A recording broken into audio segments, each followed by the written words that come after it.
In the transmission fluid, you will need a Torx 70 socket along with a 1/2-inch breaker bar. Next, you will need to remove the exhaust mid-pipe by unbolting from the header and rear muffler assembly. Next, unbolt the drive shaft from the rear differential yoke.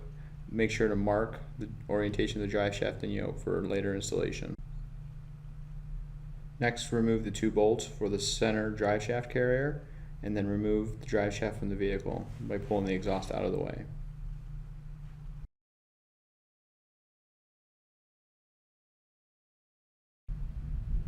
Unbolt the shifter linkage and shifter stay. Once the air box cleaner and assembly is removed, you can unbolt the clutch slave cylinder, unbolt and remove the engine torque stay, as well as unbolting the grounding strap connected to the transmission. You can now remove both front drive shaft axles. First, you will want to remove them from the steering knuckle assembly and then gently pry them out of the front differential of the transmission.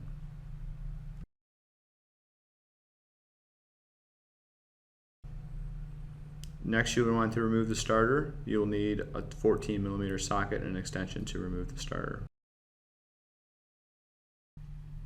Before removing the transmission subframe assembly, you will want to support the transmission with a transmission jack. Then you can remove the 6 bolts that secure the transmission subframe to the body. You will also need to remove the 2 nuts that secure the transmission mount to subframe, and then remove the subframe as one piece from the vehicle.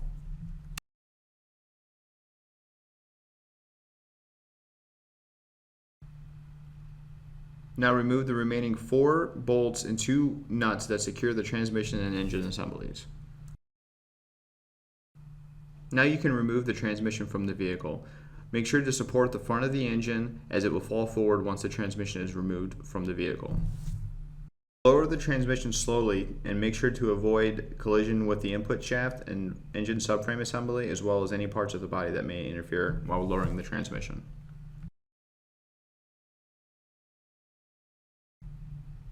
Next, remove the 12mm bolts securing the pressure plate assembly to the flywheel. You will want to do this in a reverse star pattern to ensure there is no damage to the pressure plate while it's being removed. The pressure plate and clutch disc will come apart as one assembly. Make sure not to drop the clutch disc if you're going to reinstall. Next, you will need to remove the remaining 14mm bolts that connect the flywheel to the engine crankshaft.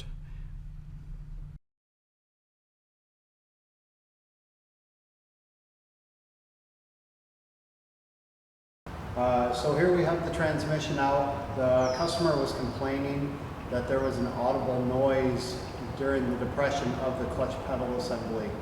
With the transmission removed, we're able to hear the bearing, and it is very bad.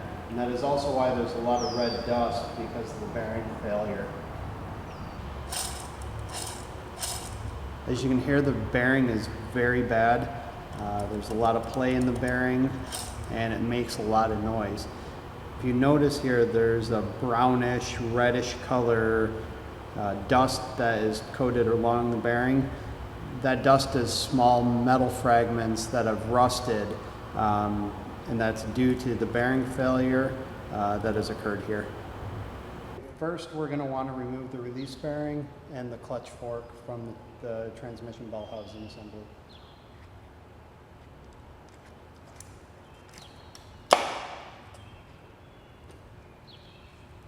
Okay, next you want to remove the release bearing from the clutch fork assembly.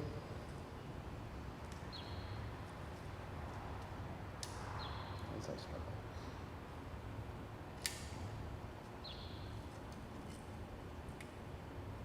Now that we have the clutch fork and the release bearing removed, you want to make sure that you remove any dust covers that are rubber or anything like that, so the solvents don't damage them. Using brake parts cleaner or another type of solvent, you want to liberally spray the interior of the bell housing to remove all foreign debris.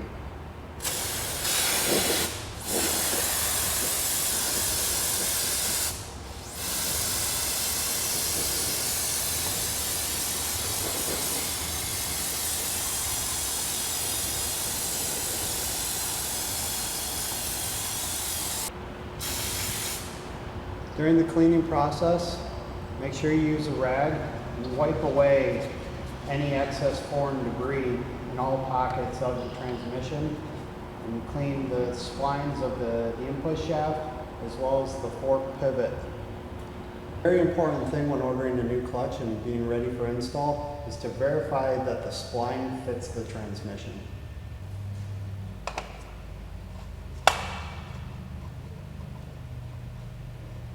When prepping the bell housing for the bearing installation, you want to use the supplied EXEDY lubrication. You want to put a small amount on the clutch release pivot ball for the fork. And then on the fork itself, where the pivot ball would contact in there, just a thin layer.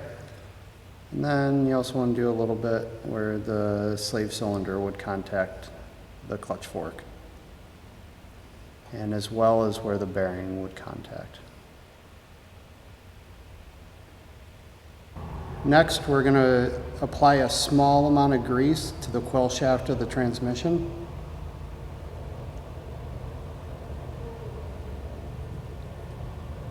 You only need a very thin coat.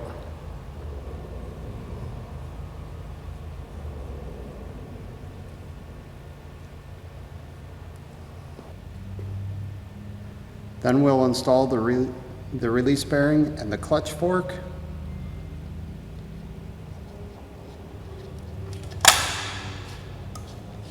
And test for operation.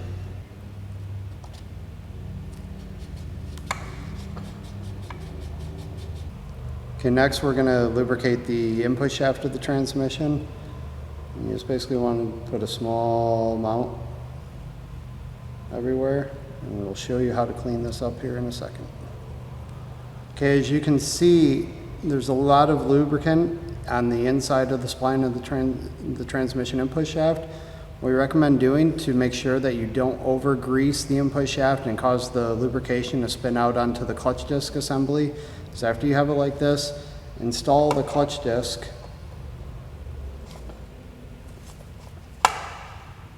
Move it back and forth, and that'll spread it out, and then clean the excess out from the clutch disc, as well as wipe a little bit off of here.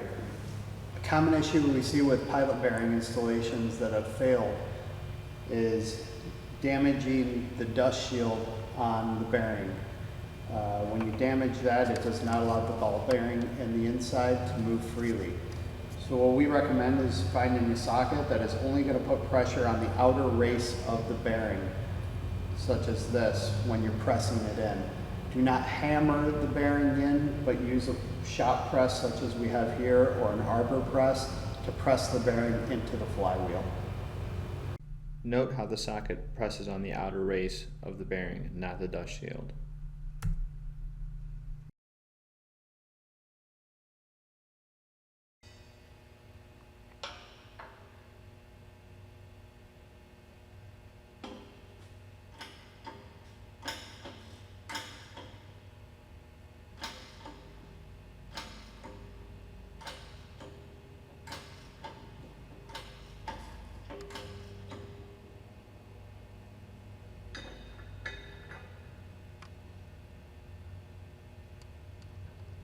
As you can see, by using the outer edge of the socket, pressing in just the outer race, you have not damaged any part of the dust cover for the pilot bearing, and the bearing moves freely without issue. We're going to clean the backside of the block just like we did the bell housing to remove any and all debris that can interfere with the new clutch assembly.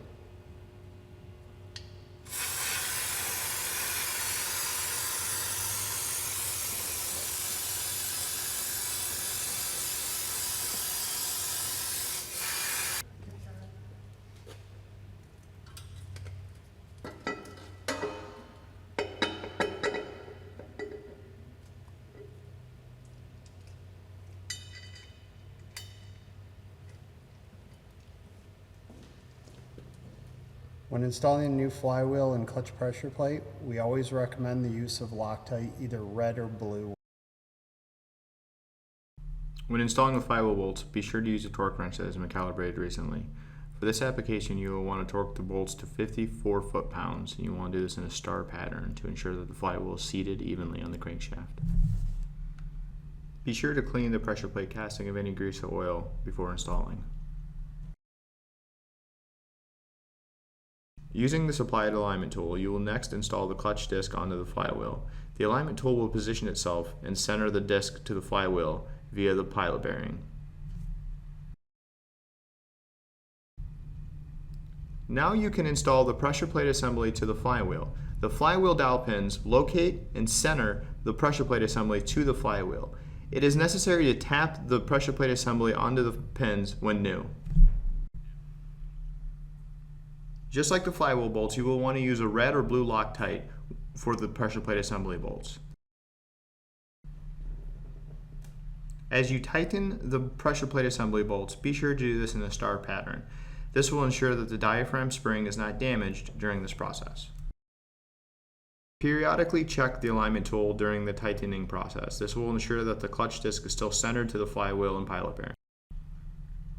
If the alignment tool is easy to pull out and reinstall, then you are good to go. The torque specification for the pressure plate assembly bolts for this application is 12 foot-pounds. Be sure to use a calibrated torque wrench to ensure that the bolts are tightened properly. Before installing the transmission, be sure to remove the pilot tool from the clutch and flywheel assembly. You can now raise the transmission and align it to the engine.